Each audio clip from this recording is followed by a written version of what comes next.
Hi hello welcome to mega nine TV. Bigg Boss reality show ఎంతోమందికి అవకాశాలు ఇచ్చిన show కొన్ని విమర్శలు కూడా ఎదుర్కొంది. మరి ఇప్పుడు ఎందుకంటే గతంలో కొన్ని సీజన్స్ వల్ల ఫెయిల్యూర్ అయిన షో ఇప్పుడు సరికొత్తగా రాబోతోంది. ఒక సీజన్ 9ని కొత్తగా ఉండాలనే ఉద్దేశంతో ఈ క్రియేటర్స్ ఈసారి ఒక అగ్ని పరీక్షకు అయితే సిద్ధమయ్యారు. అగ్ని పరీక్ష అంటే మనకు రాముడు సీతకు పెట్టే అగ్ని పరీక్ష కాదు. ఇది మరి ఎలాంటి అగ్ని పరీక్ష ఏంటిదో ఒకసారి తెలుసుకుందాం.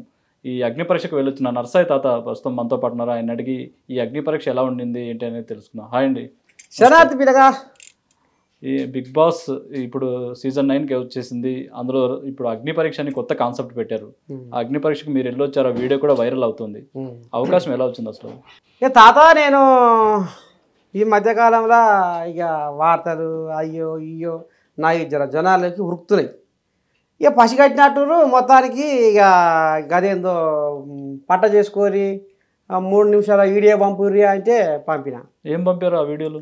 ఇక అందులో కోనలోన కాడెట్లా దున్నుకుంటూ కండలతో కొండలు పిండి చేసి పగలనక రాత్రనక ఎండనక వారనక ఒళ్ళు వంచి చెప్పట కార్చినోని జొన్నగడక తిన్నోని పొద్దుగా రాగి సంకటి తెల్లారంగా జొన్నగడక అందుకనే ఎట్టున్న మనిషిని పరిపుష్టమైన ఆహారం. ఈ భూప్రపంచం మీద ఎన్నో చూస్తున్నా, కరువు చూసినా, కాలం చూసినా, కరోనాలు చూసాం, అన్నీ చూసినా అంటే మొత్తం మునుగు పెట్టి అన్ని చూసినా మానసిక ఒత్తిడికి వెళ్ళి కూడా ఎట్టా బయటపడాలో అనేది కూడా పాటలు కూడా రాసిన మనోధైర్యం కోసం. ఈ బిగ్ బాస్ నాకు లెక్క అని ఇక నేను పెట్టిన. పెట్టిన 15 రోజులకు ఫోన్ వస్తూనే ఉంది. ఏమాయ తాత అండి అంటి. ఇక మరి గిట్ట సంగతి నువ్వు గిట్ట రావాల్సి ఉంటుంది, ముందుగాల నువ్వు జూమ్ కాల్కు రావాలని. ఓకే సరే అని ఇక జూమ్ కాల్లో పాల్గొంచి మాట్లాడింది. ఇక మళ్ళీ నాడు గ్రూప్ డిస్కషన్ రావాలనేది పోయినా. ఇక మళ్ళీ నాడు అగ్ని పరీక్ష రావాలనేది ఇక అందాక పోయింది నా ప్రయాణం. నడుస్తుంది కథ. 2 ఇంటర్వ్యూలు దాటుకొని అగ్ని పరీక్షకి వెళ్ళారు. అవు. కానీ అగ్ని పరీక్షలో బిందు మాధవి మిమ్మల్తో మాట్లాడుతూ మీరు హౌస్లో ఒదగగలరా లేదా అని డౌట్గా ఉంది అని అంటుంది. ఎందుకు అసలు? అంటే ఇప్పుడు నేను బిందు మాధవ్ ఏమన్నదంటే తాత నువ్వు బిగ్ బాస్లో ఒదుగుతట్టు లేవుగా, నాకు డౌట్ఫుల్గా ఉందిగా అని ముచ్చట ఇప్పుడు సోషల్ మీడియా వైరల్ అవుతుంది. అదే కానీ అనుమానం. అప్పుడు నేను ఏమనవలసి ఉంటే అంటే రసరాగ రంజిత ఓ రమణి ముదు మధుర భావ తరంగిని నా రావే కవిత నవనీత వృజిత నీ అదరముపై చిరునవ్వులు చిరికి నా కనులలో వలపు కలిమిని నిలిపి నా కవితా హృదయాన ఊహల ఊర్వశిపై కవన సరసుల కలవ కన్యమై మురిపించే కవన కథానాన మధుర డోలికర మై మరిపించే శృంగార మంజీర రసలీర హేల ఆహా వెన్నెల జావిలువై వేకువ సంధ్యవై జగత్తునంత ఉషస్సునిపై తమస్సు నంచగార వే రసరాగ రంజిత ఓ రమణి ముదు మధుర భావ తరంగిని. గిట్లాంటి నవరసాలు అన్నీ అలా నేను దబ్బ దబ్బ దులిపిసి పెట్టి శర్లగాంక కొమ్మల బయట శిల్పాలు శిల్పాలు నాటితే ముద్దుకుంటున్నాము. అయితే నేను ఆడ నరసయ్య తాత ఇక తాత ఎట్టుంటాడు తాత లెక్క నేను ఆడ ఉన్నా. అయ్యో మా తాత మెత్తటోడేమో, మా తాత ఇలా సలిగి తట్టుకోడో అని ఆమె అనుకుంటుంది. ముఖ్యంగా ఏమన్నా గేమ్స్ పెడితే అందులో పార్టిసిపేట్ చేస్తారా లేదా అనే అనుమానం కూడా ఉండొచ్చు. ఎగిరి దునికితి అదే అందుకుంటి. ఇక బిందు మాధవ్ అన్నందుకు నేను గిసవండి కవిత కనుక ఇసిరి కొడితే అమ్మో ముసలోడే కానీ గట్ట వచ్చుని ఏమో తాత. నేనేం చేసినా మరి బిగ్ బాస్లకు ఎందుకు రావాల్సి వస్తున్నావు తాత, బిగ్ బాస్ రావడానికి కారణం ఏంది అనేది విన్నావా అన్నదా? అడిగిందా అడగలేదా? అది అయితే మాకు రాలేదు ప్రోమోలో. ఈ కోళ్ళ ఘటన అడిగింది బిగ్ బాస్కు ఎందుకు వస్తున్నావు తాత అని. ఇప్పుడు నరసయ్య తాత అన్ని రకాలుగా పాటగాడు, మాటగాడు, ఆటగాడు, నవరసాలు పండించగలడు. అయితే ముఖ్యంగా తాత బిగ్ బాస్కు పోవడానికి కారణం ఏంటంటే నేను ఎంటర్టైన్ కూడా చేస్తాను. ఎట చేస్తావు తాత? ఇప్పుడు నవ్వు పియాలి అంతేనా? ఇప్పుడు సరే ఇప్పుడు ఆడదాకేందుకు, బిందు మాధవి దాకేందుకు, ఇప్పుడు గంగాధర్ కాదు పేరు. ఇప్పుడు ఈ గంగాధర్ కోళ్ళ కానీ నవ్వు పియాలి. నేను ఎవరు చెప్తున్నా? ఇప్పుడు మీ మెగా నేను ప్రేక్షకులు చెప్తున్నా. ఓ ఫేస్బుక్ మా ఫేస్బుక్ విశ్వానికే అయినావు నువ్వు పెద్ద దిక్కు, సంచార జీవిగా దేశాలు తిరిగేవు, ప్రచారకర్తగా ప్రపంచం చూపేవు, జనమంతా మా జేబులో పెట్టి అరచేతిలో కలియుగమంతా కళ్ళ చూపిస్తావు ఫేస్బుక్. ప్రధానమంత్రి అయినా, ముఖ్యమంత్రి అయినా, కొలువు చేస్తోడైనా, కూలి చేస్తోడైనా ఒక్కరోజు కనుక నిన్ను చూడకుంటే ఏదో పోగొట్టుకున్నట్టు ఏమో పారేసుకున్నట్టు కడుపులో ఒకటే గాయిగా ఈడు పుగ్గుసుంటారు చిన్నబోయి నిన్ను చూడకుండా ఉండలేరే ఫేస్బుక్ నువ్వు లేకుండా బతకలేరే ఫేస్బుక్ ఇక కనుక ఎవడు కనిపెట్టిండో ఈ ఫేస్బుక్ వారి కడుపు చల్లకుండా పొద్దు లేదు మాపు లేదు ఏ పని మీద సోయి లేదు దేవుడు ఉందా ఆఖరికి వస్తున్న కల్లా మీ డ్రైవర్ నన్ను తీసుకొస్తప్పుడు కూడా ఫోన్లోనే మూతి పెడుతుంది కోళ్ళాగా ఓ అమ్మ ఏంది ఏం కథ ఇక మీ డ్రైవరే కాదు ఒరే నా ముసలి కూడా అట్టే తయారైంది తాత పొద్దుగా లేవగానే నా ముసలి ఏం చేయాలి ఇదంతా మార్క్ జుకర్బర్గ్ చేసిన ఒక మాయాజాలం ఆ మాయాజాలంలో నా ముసలి కూడా పడ్డది తాత పొద్దుగా లేచి నేను బావి కాడికో గొర్రెతూడి కాడికో ఆడికి వేడుకో పోయేటోని ఇంత శాయసుక పెట్టి తాగిపోయాడు అంతేనా లేకపోతే ఇంత గట్టుకోను పొయ్యి మీద సర్వ పెట్టే పోనొస్తే మురువ పెట్టే పొయ్యి మీద సర్వ పెట్టే పోనొస్తే మురువ పెట్టే ఇంట్లకు బయటకు తిరుగుతూ అయ్యో గువ్వంతా మారగొట్టే దువ్విందే దువ్వబట్టే ముసి ముసి నవ్వబట్టే శిల్పిగా సెల్ఫీలు పెడుతుంటే చుట్టాలు పెరగబట్టే ఇక అడగింటట్టుంది తాత నా మాట నా ముసలి అగో గిసవంటి కథలు గిసవంటి వ్యవహారాలు దునియా మీద జరుగుతున్నాయి కాబట్టి అందులోకి వచ్చే మా మనవరాల కథ కూడా గట్టిగా ఉంటుంది కాబట్టి ఇక నవ్వుకోరా మా మనవాళ్ళు అంటే మీరు అక్కడ రైతుల గురించి పాట పాడారు కదా రైతులకి గురించి పాట పాడినప్పుడు అది మరి ఎంతమందికి కనెక్ట్ అయింది ఏంటనేది కొయ్యాగా పసి పట్టింది నిజమే తాత అయితే ఈ రైతు గురించి అడిగినావు కాబట్టి ఒక ఆయన గుమ్మి రామరెడ్డి అని క్రెడాయి చైర్మన్ ఆయన అప్పుడు ఇప్పుడు 2017 అనుకుంటా అయితే ఇప్పుడు ఎన్నో పాటలు వస్తున్నాయి రైతుల మీద ప్రభుత్వాన్ని తిట్టినట్టుగా ఏదో ఆయన మీద ఈయన మీద నింద మోపినట్టుగా అది కాదు నిజ జీవితంలో రైతు తనకు తానే మనోధైర్యాన్ని ఎట్లా పెంచుకోవాలి ఈ మానసిక ఒత్తిడి నుంచి రైతు ఎట్లా బయటికి రావాలి జీవితం అంటే ఏంది ఏ రకంగా ముందుకు పోవాలి గుండెను మొండి చేసుకొని అనేది నాకు ఆయనే రైతు పాట రాయి ఈ రైతు పాట రాస్తే ఒక్క ప్రాణమైనా బతికినా ఒక్క ప్రాణం బతికినా నీ జన్మధన్యం నా జన్మధన్యం అని చెప్పిండు అప్పుడు ఆలోచన చేసిన పగలు లేక రాత్రి ఉంటదా రైతన్న లేని భూతల్లి ఉంటదా ఒక క్షణమైన ఎడబాసి ఉంటారా ఆ పగలు రాత్రి వేరైతే రోజు గడవదు భూతల్లికి రైతన్న దూరమైతే మన పూట గడవదు ప్రపంచానికి ఊపిరివి ఓ రైతన్నా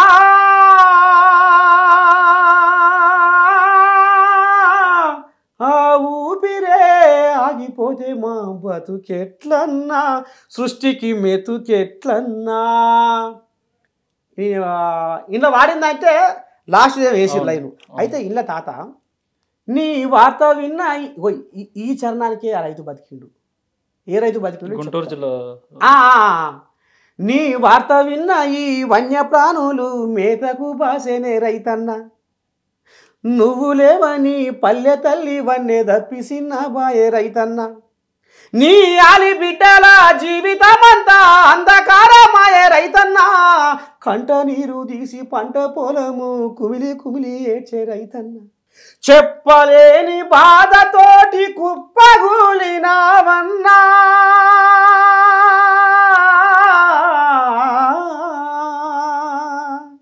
ఒక్కసారే నువ్వు చచ్చి మము రోజు చంపబోకన్నా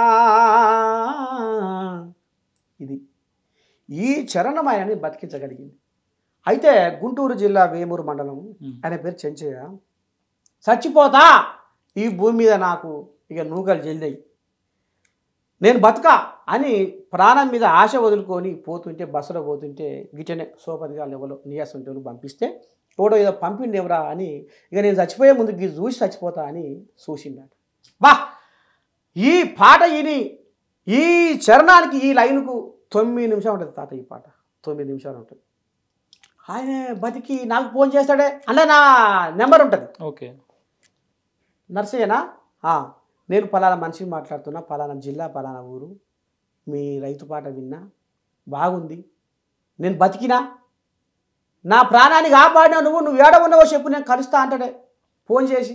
అరే నాకు చిత్రమవుతుంది, ఏందమ్మా పాట ఈయన పాట వినడం ఓకే కానీ బతకడం ఏంటన్నది మీకు పాట ఈయన బతకడం ఏంది, సరే మంచిగుంది, బాగా రాసినావు, సాహిత్యం బాగుంది, ఇదన్నా నేను పెద్ద ఇది చేయకపోదు, బతికినా మీ పాటతోటి అనబరకలే నా గుండె గుబేలు అనేది. అమ్మ ఏంది ఉత్తపు అంటే ఎవరన్నా గిట్టే, ఎవరన్నా ఫేక్ కాల్ గిట్ చేసి ప్రాంక్ చేస్తున్నా ఎవరన్నా అని నాకు దడుపు వచ్చింది.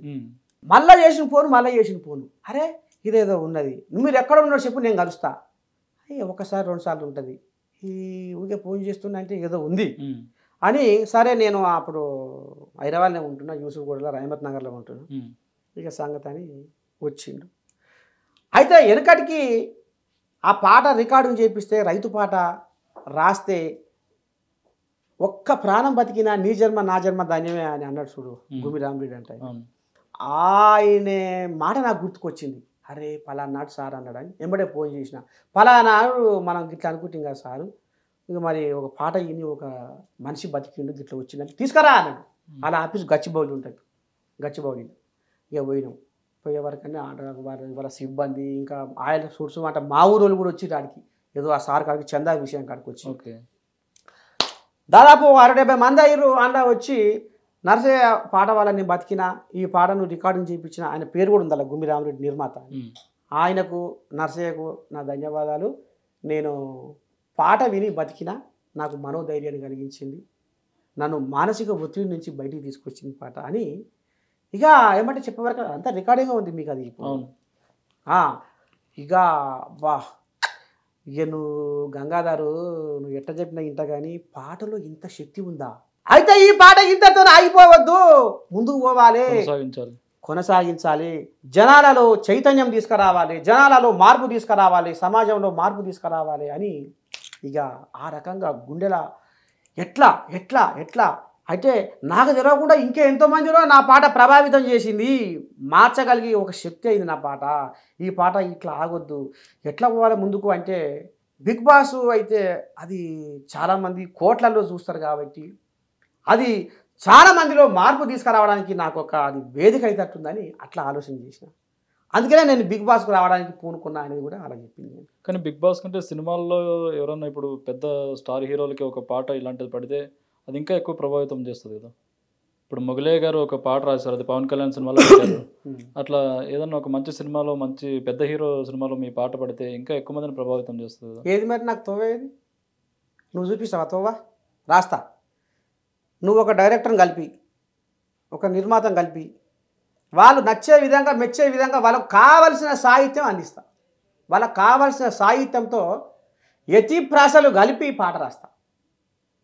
నేను నాకు కల్పిస్తాను మాట నాకు, అంటే మన ప్రయత్నాలు మనం చేద్దాం. అయిపోయి నా జీవితంలో ఎంతో మందిని ఇట్లా అనుకుంటూ వస్తున్నా తాత. పాట రాసేటప్పుడే గొర్రెల కాడ ఉండి పాట రాసేటప్పుడే ఎన్నో అవమానాలు. గొర్రెల కాడ ఉండి పాట రాస్తే వీడు పాట పాడితే ఎవడు వింటాడు, గొర్రెల కాస్తోనికి పాట రాయొస్తుందా, గొర్రెల కాస్తోనికి పాట వస్తుందా అని అన్నారు తాత. ఎంతమంది ఏమని అనుకొని, కానీ నా బతుకు బండిని ఆ పాటనే నా పెద్ద బిడ్డ, నాలో పుట్టిన ఆ పాటనే పెద్ద బిడ్డగా తలుచుకొని ఆ పాటని కన్న బిడ్డగా నేను ఆ రకంగా అట్లా అట్లా అట్లా అట్లా పాటతో ప్రయాణం చేసుకుంటా. అవమానాలు ఆటంకాలు ఎన్ని వచ్చినా ఆఖరికి వస్తారు కానీ నా పాట ఒక ప్రాణాన్ని బతికించింది, ఎన్నో ప్రాణాలకు మనోధైర్యాన్ని కల్పించింది. ఈ శక్తి ఇంతటితో ఆగిపోవద్దు, సమాజంలో మార్పుకై మంచికై దీన్ని వాడాలి, ఈ పాటను ప్రపంచానికి పాకియాలి అనే తపనే కానీ నాకు ఇంకేదో ఈ పాటతోటి ఏదో నేను సాధించుకోవాలి, ఇంకేదో నేను కల్పించుకోవాలి, ఇంకేదో నేను నిర్మించుకోవాలనే ఆలోచన నాకు లేదు తాత. భగవంతుడు ఇచ్చిన ఈ వరం ప్రజలకే పంచిపెట్టాలనేదే నా తపన. మీలో ఈ సాహిత్యం ఇవన్నీ రావడానికి ఏంటి కానీ ఏం చదివారు మీరు అసలు, మీ బ్యాక్గ్రౌండ్ ఏంటి? మంచి ప్రశ్న వేసాం తాత. నేను గొర్రెల కాపరి కుటుంబం, అది సామాన్య గొర్రెల కాపరి కుటుంబం. 10 చదువుకున్నా, 1997 10నే పెళ్ళయింది. 10వ తరగతికి 10నే పెళ్ళయింది. మేనపిల్ల పాయ వచ్చే పాయ వచ్చే అని మన మేనమామ ఓ ఇద్దరు ముగ్గురు ఎగేసుకొని సైకిళ్ళ మీద ఉరికొచ్చి ఇంటికి. ఓ అమ్మాయి మా అమ్మకు సంతోషం పట్టలేక నేను అప్పుడు గవర్నమెంట్ హాస్టల్లో ఉన్నా రావణపేటలో. ఓకే. అప్పుడు చాలా మంది గవర్నమెంట్ హాస్టల్స్ నేను హాస్టల్లో ఉన్నా. ఒక ఇంటి పక్కల వాడు వచ్చి, ఓ నర్సయ్య నీ పెళ్ళాట మీ మేనమామ వచ్చిండు అంటే నాకు పెళ్ళి దాకా నేను సంకలు గుద్దుకున్నాను. నాకేమేరక ఈ భాగవతం ఈ కథ ఇదంతా 10వ తరగతికి ఏం తెలియదు కదా, ఏం తెలుస్తుంది నాకు. అట్లా అమ్మ నాకు పెళ్ళింది అది ఇది అంటే నీకు తెలియదు బిడ్డ అది అట్లా ఇది ఇట్లా. అప్పుడు అయ్యి ఎట్ట చెప్తే అమ్మాయి ఎట్ట చెప్పి నీ వయసు అది బొమ్మల పెళ్ళి లేక చేసుకున్నాక ఇక అదే ఏడు మా అయ్య ఇదే దుడ్డు కట్టి చేతికి ఇచ్చిండు.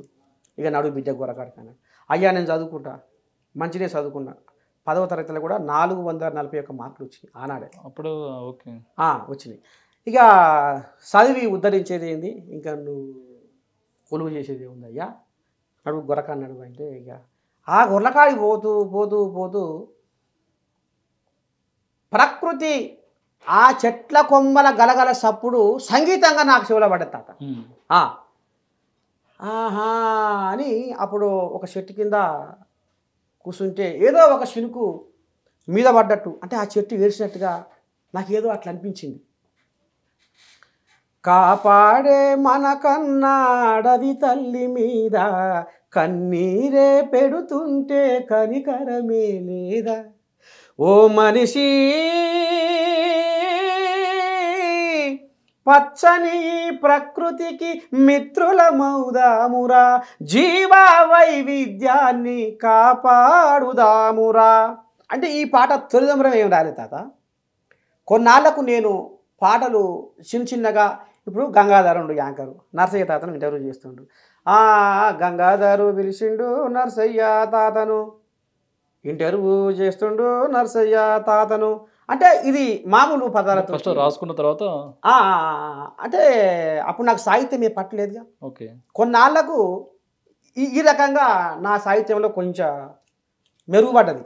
అంటే 10వ తరగతి తర్వాత మీరేం చదవలేదు కదా? చదవలే. పుస్తకాలు కూడా ఏం చదవలేదు తర్వాత? పుస్తకాలు చదివే ఈ కథ అయింది. అయితే గొర్రెకాడికి పోయి పాటలు రాస్తున్నా పాటలు పాడుతున్నా అంటే గొర్రెకాడునికి ఏం పాటలు వస్తాయి, ఏం పాటలు పాడతాడు, ఏం రాస్తాడు, వానికి సాహిత్యం ఏం వరకానికి అన్నరే. అప్పుడు మా ఊళ్ళో కృష్ణరాజు అని ఒక ఆయన ఉండే పంతులు, ఆయన హెడ్ మాస్టర్ ఉండే, ఆయనే మా ఊరి పక్కన ఏబుషి నరసింహ ఆయన ఇట్లా, నరసింహ నువ్వు గ్రంథాలయంలో సభ్యత్వం తీసుకొని పుస్తకాలు చదువు బిడ్డ, నీకు సాహిత్యం మీద మంచి పట్టు పెరుగుతుంది, నిన్ను ఎగతాళి చేసిన వాళ్ళ మూతి మీద అన్నట్టు అవుతుంది అని అన్నాడు. అమ్మ అట్టనా అని వెంబడే సైకిల్ వేసుకొని రావణపేట పోయి 100 రూపాయలు పెట్టి గ్రంథాలయంలో సభ్యత్వం తీసుకొని బుక్ తెచ్చుకొని వారానికి ఒక బుక్ మార్చేది.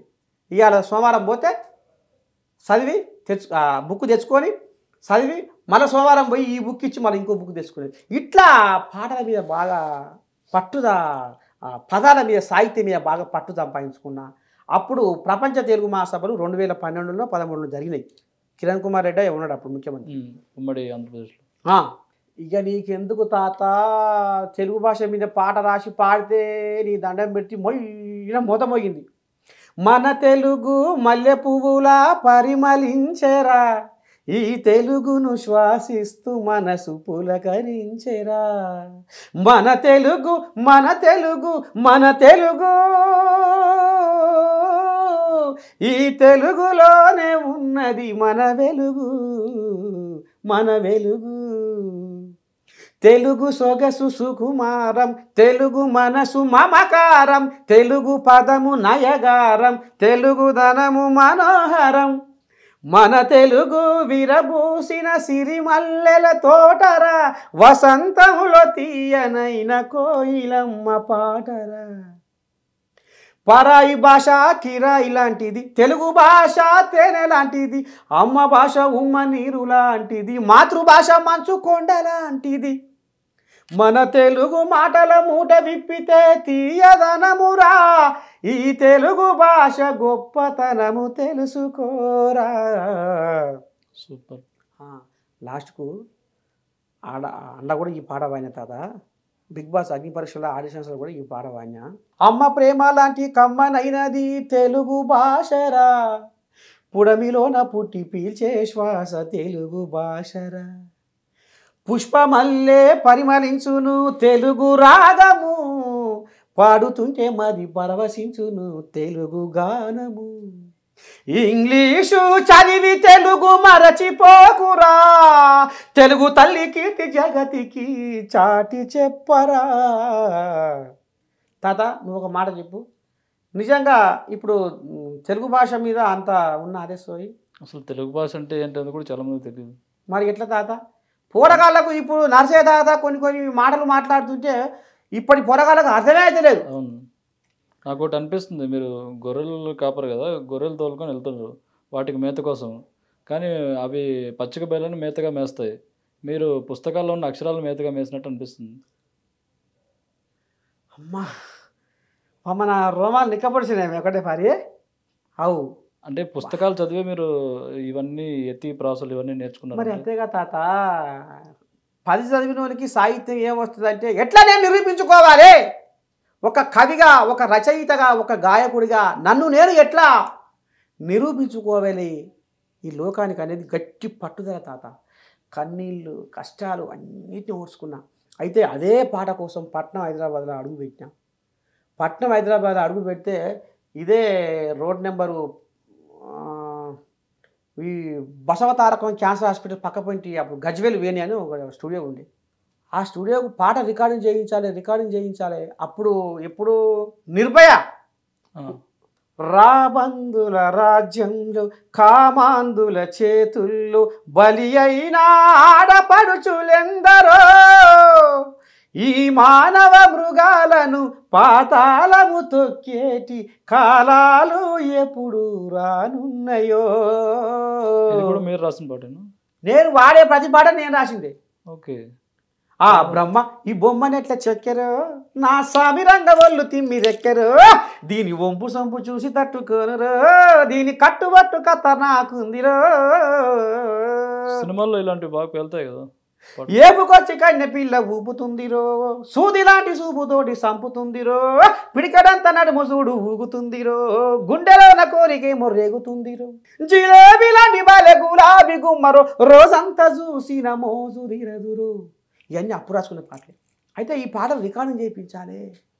నువ్వు నాకు ఎట్లా అంటావు, ఇప్పుడు సినిమాలలో ఈ పాటలు పనికొస్తాయి కానీ కొంతమంది అరే రామా నువ్వు రాసుకొని నీ దగ్గర పెట్టుకుంటే అవి పాసిపోతాయి, అవి మురిగిపోతాయి, అవి గంగన కలిసిపోతాయి. రాళ్ళల్లో రక్తం ఉంటే విలువే ఉందిరా, ఈ రక్తాన్ని తీసుకుపోయి మార్కెట్లో పెట్టాలా. అందుకనే నీ పాటలు తీసుకుపోయి పట్నంలో రికార్డింగ్ చేపిరా బచ్చిగా అని కొంతమంది నాకు సలహా ఇచ్చి పట్నంలో అడుగు పెట్టిన. ఇక రికార్డింగ్ ఖర్చులా మా అయ్యా, నువ్వు గొర్రెల ఇచ్చిపెట్టి నువ్వు పట్నం ఎందుకు, నీకు పాట ఎందుకు, నీకు బతుకు తెరువు కోసము ఇక్కడ బువ్వ పెడుతున్నాయి కదా గొర్రెలు, నీకు పాట కట్టుకొని నువ్వు పట్నం ఎందుకు పోతావు. దొంగతనంగా వచ్చిన మా అయ్యకు మా అమ్మకు తెలియకుండా దొంగతనంగా ఆఖరికి వస్తున్న కదా ఒక గొర్రె పిల్లని కూడా అమ్మే ఇవ్వకుండాలో. ఇప్పుడు చెప్తున్న కథ మరి పంచాయతీ పెట్టుకుంటారు అంటే మా అయ్య చచ్చిపోయిండు, మా అమ్మ ఉంది, ఒక గొర్రె పిల్లని అమ్ముకున్నా. మరి నాకు ఖర్చులు ఉండాలి కదా, ఇంత దూరం వచ్చిపోతే నాకు దీవేవాడు దిక్కేవాడు అయ్యేవాడు అమ్మేవాడు పట్నంలో. అట్లా పట్నం వచ్చి ఆ గజ్వేలు వేణు ఆయన స్టూడియోకి వచ్చి అన్నా నేను ఒక పాట రికార్డింగ్ చేయించుకుంటాన్నా, నాకు పుణ్యం కట్టుకోన్నా, నేను గొర్రెల కాపరినన్నా, నేను లేనోన్నన్నా, మా అమ్మ కూడా నాకు సహకారం లేదన్నా, ఎవరిది సహకారం లేదన్నా, అన్నా అని అప్పుడు ఆ టైంలో పాపం ఆయన కూడా సహాయం చేసిండు. అయితే తింటందుకు 100 రూపాయలు పెడితే అమ్మో 100 రూపాయలు అయిపోతట్టు ఎట్లా చేయాలి అని ఇదే బసవతారకం క్యాన్సర్ హాస్పిటల్ కాడ వీళ్ళందరూ లైన్ కడతారు కదా, వాళ్ళలో లైన్ కట్టి అడుక్కొని తినబ్బువ పాట కోసం. ఈ పాట బతకాలి, ఈ పాట సమాజంలో మార్పు రావాలి, ఈ పాటతోటి జనాలలో చైతన్యం రావాలి.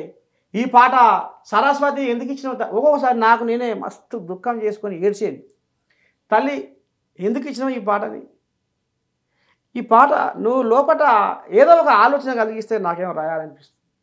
అట్లా సానసార్లు కూడా ఏడ్చిన. ఇక ఏదో ఒకటి సాధించాలి, ఈ పాటతోటి జనాలలో చైతన్యం తీసుకురావాలి. అరకసేత బట్టి అరచేతి గీతలు అరిగిపోతున్నాయి పేదోళ్లకు, మంది కొంపలు ముంచి అక్రమ ఆస్తులు పెరిగిపోతున్నాయి లీడర్లకు, నేతలు దోచిన కోట్లాది కోట్లు పొంగి పొంగి పొర్లుతున్నాయిరా నా పేదలు దాచిన కన్నీటి బొట్లు ఏరులై పారుతున్నాయిరా. అందుకే మనం మారాలి, ఈ జనం మారాలి. పాట కోసం అన్ని బాధలు పడ్డా అక్కడికి వస్తా పాట ఒక ప్రాణాన్ని బతికించింది, ఇంకా ఎన్నో ప్రాణాలను కాపాడాలి. అదే మీకు అదే ఒక మనోధైర్యం, ఒక మనిషిని బతికించిందంటే. బిగ్ బాస్ విషయానికి వస్తే మనకి అభిజిత్ మీ గురించి మాట్లాడారు, బిందుమాధవ్ మాట్లాడారు, కానీ నవదీప్ అందులో మీ గురించి ఏం మాట్లాడలేదు. తర్వాత ఏమైనా మాట్లాడారా? ఇక తాత మాట్లాడలేదు అదంతా ఇక అది మీరు చూడాలి. తప్పకుండా మీ నరసయ్య తాత బిగ్ బాస్లో పోతుండు. మానసిక ఒత్తిడి నుంచి నిజ జీవితంలో కష్టాలను కన్నీళ్లను దిగమింగుకుంటూ ఇంకా ఎట్లా మనం ముందడిగేయాలి, ఎట్లా మనం సాధించగలగాలి, గుండెను ఏ రకంగా మనం మొండి చేసుకొని ముందుకు పోవాలి అనేది నేను అలా చూపిస్తా. కానీ పాట ఇన్నాళ్ళ దాకా నా మనసులో ఒకటి ఉండే, అరే నా పాట ప్రపంచానికి తెలవాలి, పాటతోని మార్పు చైతన్యం 10 మందికి ఉపయోగపడాలి నా పాట. ఏదో ఈ డించకని డీజే బాక్సులల్లా ఈ ఎగురు దుంకే పాటలు కావు. ఒక మంచి గొప్ప సాహిత్యంతో ఎవరైతే నన్ను సాహిత్యం ఎవరిక గొర్రెల కాపరికి అన్నోళ్ళు ఉన్నారో, అబ్బా అదే గొర్రెల కాపరి ఒక మంచి సాహిత్యంతో సమాజంలో ఒక మంచి మార్పును తీసుకొస్తుండ్రా, నాకు చాలు, అదే తృప్తి నాకు చాలు. సమాజంలో ఇప్పుడు మంచి కంటే చెడే ఎక్కువ త్వరగా విస్తరిస్తుంది కదా. అవు మీరు అన్నట్టు డించక్ పాటలే యూత్ ఎక్కువ అట్రాక్ట్ అవుతున్నారు. ఇలాంటి పాటలు మరి ఎంతవరకు రీచ్ అవుతాయి?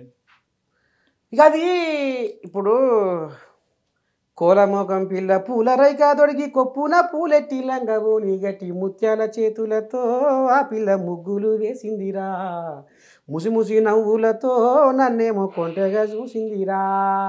ఇది కూడా నేను రాసిందే, అంటే సరదా కోసం పాడుకునే పాట. కానీ ఈ మధ్య కాలంలో మరీ అసలు వినలేని పదాలతో రాస్తున్నారు కొంతమంది, డబుల్ మీనింగ్ లాగా. ఇప్పుడు ఆటికే ఎక్కువ ఈ పడుసు పోరగాళ్ళు కూడా ఎక్కువే. అంటే చెడు ఏమంటారు చూడు, మంచి ఆడ ఉండగానే చెడు ప్రపంచం అంతా చుట్టొచ్చింది అన్నట్టు ఆ రకంగా కూడా అవుతుంది. అంటే ఇట్లా సాహిత్యం కూడా మంచి వైపు మళ్లించాలి. ఒక సాహిత్యంతో వాళ్ళలో ఒక మంచి ఆలోచన కలగాలి, ఒక మంచి అలవాటు రావాలి పాటతోటి. ఈ అంటే ఈ డబల్ మీనింగులు ఈ బూతుల పదాలతోటి ఇంకా ఇట్నే పోతే ఇంకా జనాలు ఇంకా పాడైపోతారు, ఇంకా ఆగమైపోతారు, అర్ధాంతరంగా పరస్పరగాలు ఇంకా ఇదైపోతారు. ఈ ఎంజాయ్ కాదురా గంజాయి అది గుంజుతుంటే మెదడు బండరాయి, ఈ ఎంజాయ్ కాదురా గంజాయి అది పీల్చుతుంటే బతుకు బంజరాయి. ఈ మధ్య నా పరస్పరగాలు ఎక్కడ చూసినా అక్కడక్కడ సందుల్లో పొందుతారు, ఇప్పటికీ అక్కడక్కడ నాకు కనపడుతుంటారు. నేను ఈ గెటప్లో ఉంటే కొంతమంది పోరగాలు పొదువుకంగా చీకట్లాగా పొదువుకంగా వాళ్ళని చూసినా అంటే ఇట్లా పీల్చేటోళ్ళు ఆగిపోతారు, అరే అన్నట్టుగా. అంటే ఇప్పటికి కూడా ఎంత పోలీసు కట్టడి పెట్టినా ఏది పెట్టినా ఇప్పటికి కూడా యువతలో ఇంకా మార్పు వస్తలేదు. అలవాటు అయిపోద్ది, దానికి బానిసలు అయిపోయారు. తల్లిదండ్రులు కూడా పట్టించుకోవట్లేదు చాలా మంది. అవు వాళ్ళు పట్టించుకోవాలంటే ఎందుకు పట్టించుకోరు, చెప్తారు. బుద్ధిగాల మాటలు చెప్తే ఎవరింటారు ఈ మధ్యన, వింటురా. ఇంకోటి ఏంటంటే ఇప్పుడు మీరు ప్రకృతికి దగ్గరగా ఉన్నోళ్ళు, మీరు కావచ్చు, ఇంతకుముందు బిగ్ బాస్కి వెళ్ళొచ్చిన సంపూర్ణేష్ బాబు కావచ్చు, గంగవ్వ కావచ్చు, ఇలాంటి వాళ్ళు అక్కడ వాతావరణం పడక వెంటనే వచ్చేస్తున్నారు. మరి దాని గురించి మీరు ఏమైనా ఆలోచించారు? తాత ఇప్పుడు నేను 18 ఏళ్ళు గొర్రె కాసిన ప్రకృతి ఒడిలో ప్రకృతిని ఆస్వాదించుకుంటూ నేను పాడే పాటలకు ప్రథమ శ్రోతలు నా గొర్రెలే. నేను పాడే ప్రతి పాట నా గొర్రెలు విన్నాకనే బయటకు వచ్చేది పాట. ఎందుకంటే నేను ఆ రాగం ఎత్తుకుంటా, ఆలాపన తీసుకుంటా, ఆ ఎత్తి పసలు కలుపుకుంటా.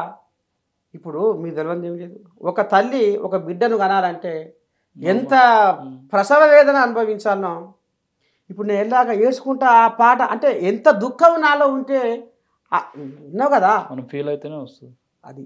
అంటే ఆ రకంగా నేను ఆ రకంగా ఫీల్ అయితేనే ఆ పాట వస్తుంది. మనసు ఆ రకంగా ఫీల్ అయితేనే ఆ రకంగా రాయగలుగుతాం, దానికి ఆ పాటకు ప్రాణం పోయగలుగుతాం, ఆ పాటలో జీవం ఉంటుంది, ఆ పాటతో కొంతమందిలో మార్పు వస్తుంది. అది నా కవిత్వం, అది నా ఇదంతా ఓకే, కానీ నేను ఏంటంటే మీరు ప్రకృతికి దగ్గరగా ఉన్నారు ఇప్పటివరకు. ఉమ్, ఉమ్. కానీ బిగ్ బాస్ హౌస్ అనేది ఒక బందీఖానాలాగా ఉంటుంది. అందులో తీసుకెళ్ళి పడేస్తారు. అది అక్కడ వాతావరణం చాలా మందికి పడట్లేదు.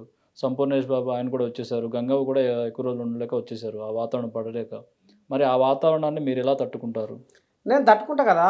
ఇప్పుడు ఆ, ఈ ఈ జర్నలిస్ట్గా ఇటు సమాజ సేవ వైపు ఇప్పుడు 8-9 ఏళ్ళు, ఇప్పుడు ఎంత ఏంది ఎంత ఎక్కడ ఉన్నా ఇప్పుడు ఏసీని అంతే కదా. ఈ అంటే ప్రకృతి ఒడి నుంచి 18 ఏళ్ళు గొర్రగాసి ఇటు వచ్చి ఇప్పుడు 8-9 ఏళ్ళ నుంచి ఇదే కల్చర్లో ఉంటున్నా కదా. అప్పుడేమో ఆ రకంగా ఆస్వాదించిన పల్లెటూరుని ఇప్పుడు పట్టణంలో ఈ రకంగా ఆస్వాదించుకుంటూ ముందుకు పోతున్నా. అంటే నేను కరువు కాలం, చలి, ఎండ, వాన అన్నిటిని కలగలుపుకొని అన్నిటిని సుఖాలు దుఃఖాలు అన్నిటిని చూసుకుంటూ పోతున్నా. ఓకే. అంటే బిగ్ బాస్ అగ్ని పరీక్షలో చాలామంది పాల్గొన్నారు. మీకు పోటీ అంటే ఎవరు చెప్తారు? నాకు పోటీ అనేది నేనెట్ చెప్తా, అంటే స్ట్రాంగ్ కంటెస్టెంట్స్ మీలాగా స్ట్రాంగ్గా మీకు అనిపించిన వాళ్ళు ఎవరు? అది ఇక అది జడ్జిమెంట్లు చెప్పాలి. రేపు అక్కడ ఇప్పుడు అసలు కథ ఎక్కడ మొదలైంది అది ఇప్పుడు అన్నం కనుక ఒక మెతుకు చూసినట్టుగా చూసారు అంతే కదా. ఇప్పుడు నర్సయ్య తాత విశ్వరూపం కూడా ఇంకా చూడలే. ఇప్పుడు నర్సయ్య తాత భావోద్వేగంతో కూడిన పాటలు మాత్రమే రాస్తాడు అనేది కూడా ఇప్పుడు మీ మెగా నైన్ ప్రేక్షకులు కూడా అనుకుంటుండొచ్చు మీతో మాట్లాడుతుంటే. అంటే చిలిపి పాటలు కూడా వాడతాను నేను, చిలిపి పాటలు కూడా రాస్తా. కథల పడతా వేందే కాశమ్మ నిన్ను కట్టుకుంటుని కానీ ముట్టుకోనైతేనే కథల పడతా వేందే కాశమ్మ 3 నెలల దాకా మూడాలు వంటివి అమ్మగారింటికి 6 నెలలు పోతీవి అష్టం నయం అని కష్టం పెడుతున్నావు అమాస పుణ్యమని ఐదలేస్తున్నావు పోను చేసి నువ్వు వస్తున్నా అంటే పండుగే అనుకున్నా ఎదురు చూసి నేను ఎండుకపోతున్నా గాలి సినుకులకు గుడిసె గూడుస్తుంది కూలి కోసం మా అవ్వ వీలుస్తుంది నిన్ను చూడకుంటే మనసు నిలవాకుంది మాట్లాడుదామంటే టైము కుదరాకుంది వస్తవా రంగమ్మో తుంగగొయ్యడానికి నా మనసులోని మాటను విప్పి చెప్పడానికి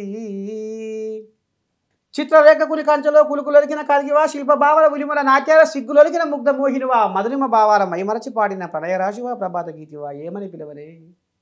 అంటే ఈ రకంగా అలా ఉన్నోళ్ళని నేను నవ్వించి అన్ని రకాలుగాను.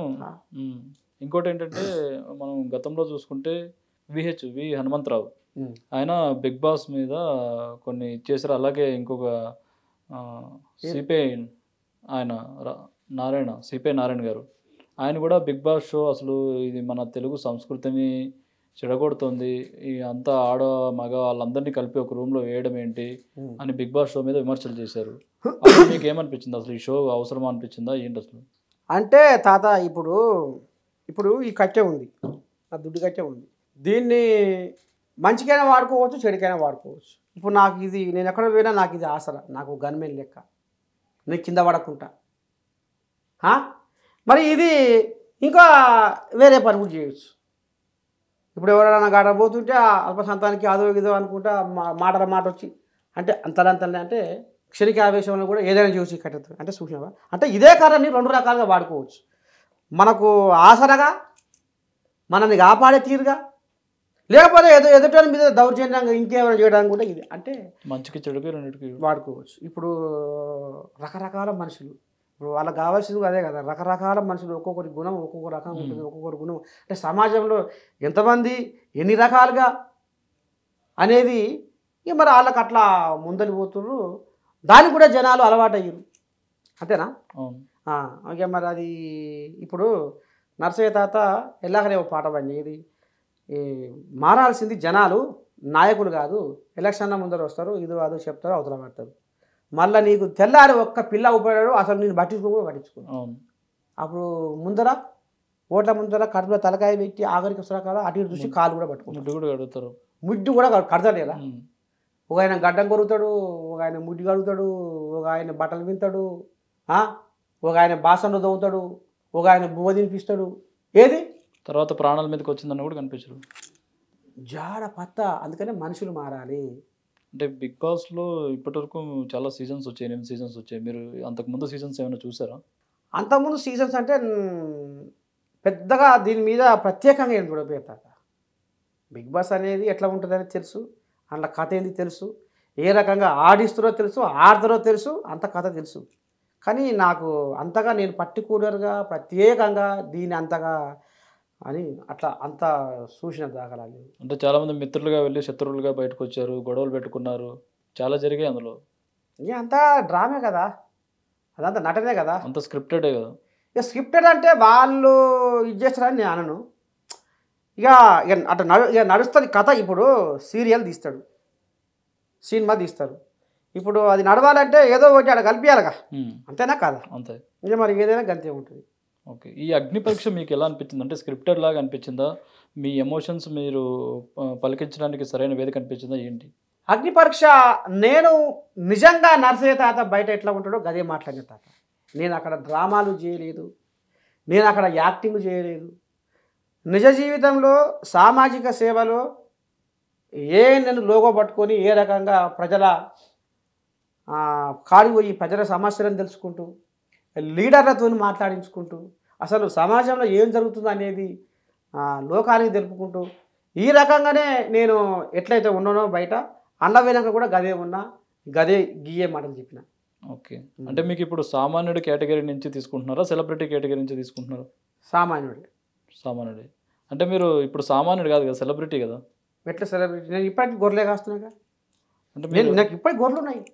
జర్నలిజంలోకి వచ్చిన తర్వాత మీకంటూ ఫ్యాన్ బేస్ ఏర్పడింది, చాలామంది మీకంటూ అభిమానులు ఉన్నారు, ఎంతోమంది ఫాలోవర్స్ ఉన్నారు.